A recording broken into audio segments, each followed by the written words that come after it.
Un homme de patience, de tempérance et d'endurance, imprégné de spiritualité et d'humanité, au séminaire puis au lycée général Leclerc, produit de la méritocratie républicaine par un parcours exemplaire dans de prestigieuses écoles françaises. En cette orée des indépendances, des têtes pleines et bien faites comme celle de Paul Biya se comptent sur les doigts d'une main. Après un séjour studieux et fructueux en France, il rentre au pays natal bardé de diplômes. Une licence en droit public, un diplôme de l'IEP de Paris, un parchemin de l'Institut des hautes études d'outre-mer et un diplôme d'études supérieures en droit public. Pointilleux et méticuleux, à l'ombre du président Amadou Ahidjo, il va gravir une par une les marches du pouvoir. Chargé des missions à la présidence, secrétaire général du ministère de l'Éducation nationale, directeur du cabinet civil du président de la République, directeur du cabinet civil, cumulativement avec ses fonctions de secrétaire général de la présidence, ministre secrétaire général de la présidence, ministre d'État, secrétaire général de la présidence, premier ministre, jusqu'au sommet de la pyramide, président de la République. Une longue marche de 20 ans.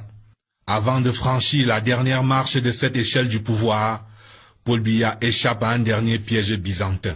Le 4 novembre 1982, alors que le président Amadou Ahidjo informe les barons du régime de sa décision de démissionner, quelques heures avant son message à la nation, des apparatchiks du pouvoir, inconsolables et incrédules, demandent au successeur constitutionnel Paul Biya de conduire une délégation auprès du président Ahidjo pour qu'il revienne sur sa décision.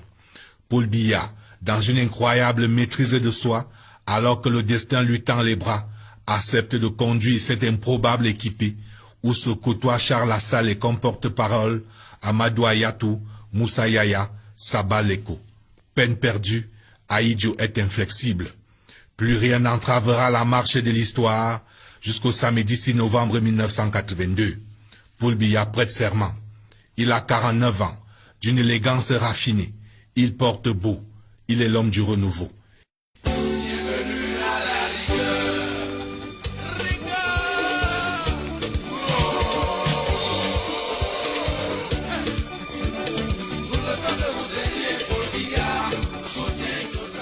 C'est le temps des jours heureux. Hausse des salaires, recrutement des 1500, prémisse de la démocratie, mais l'avenir et le passé s'entrechoquent. L'état de grâce se tasse. C'est la montée des périls, jusqu'à l'irréparable. La tentative de coup d'État dans la nuit du vendredi 6 avril 1984. L'aventure tourne court, les loyalistes prennent le dessus. Mais la trajectoire du renouveau en prend un sérieux coup. Le Cameroun pense ses plaies. On se prend à rêver des lendemains qui chantent.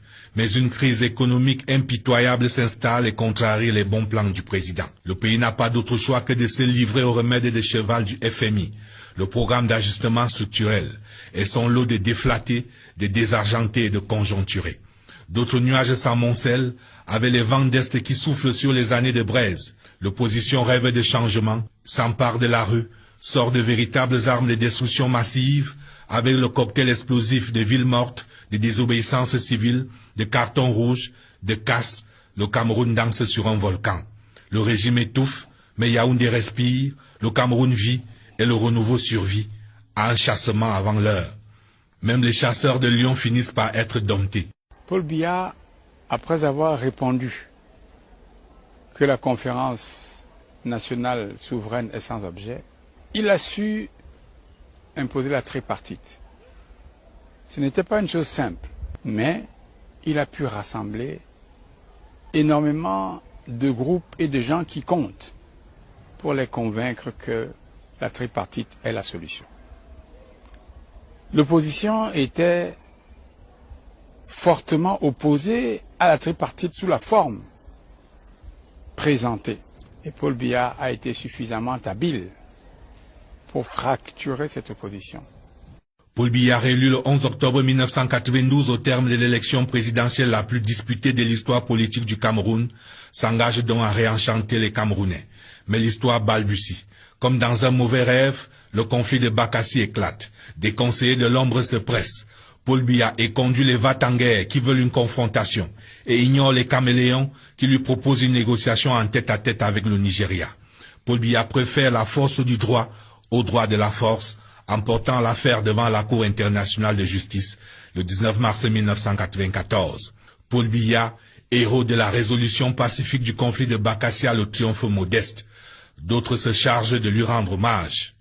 Cet événement, de par sa nature, de par le résultat que l'on obtient, mérite que l'ensemble de la communauté nationale le salue et que nous ne laissions pas aux autres exalter ce que nous-mêmes nous avons su produire grâce au chef de l'État, son Excellence Paul Biya, parce que je pense que j'ai eu une position privilégiée pour voir comment un homme d'État a su déployer sa sagesse, sa patience, sa ténacité et rester permanemment sur la brèche jusqu'à ce que le résultat escompté soit obtenu.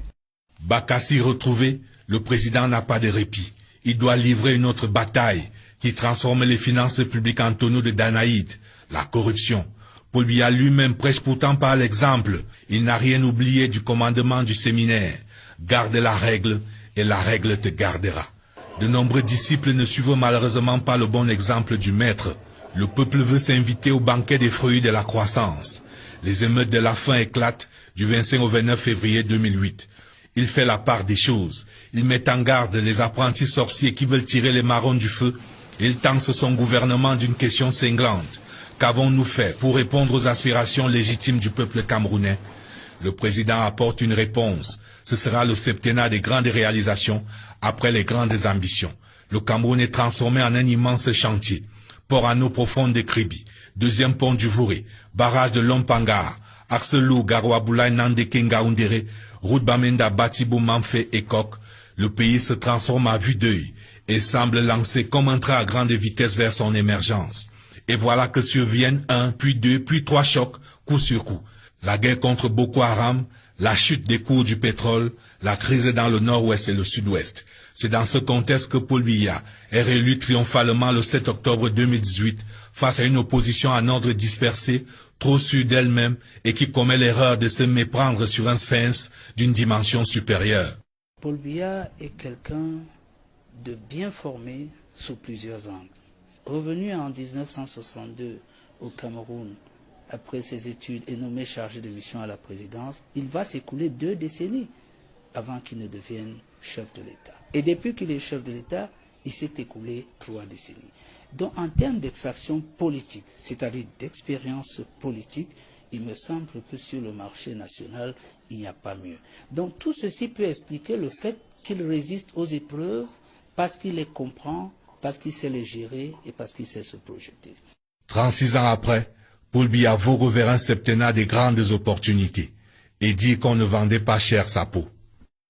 Lorsque j'ai accédé au pouvoir en 1982 à la présidence de la République... À ce moment-là, permettez-moi de faire une parenthèse, oui. On ne vous donnait pas 6 mois d'existence. Non. Hein? Non, même pas 3. Oui. La situation a été difficile. Devant ces situations extraordinairement difficiles, nous croyons que Dieu était avec Paul Biya. En prêtant serment ce mardi, Paul Biya, à 85 ans, est définitivement l'homme du 6 novembre. À jamais.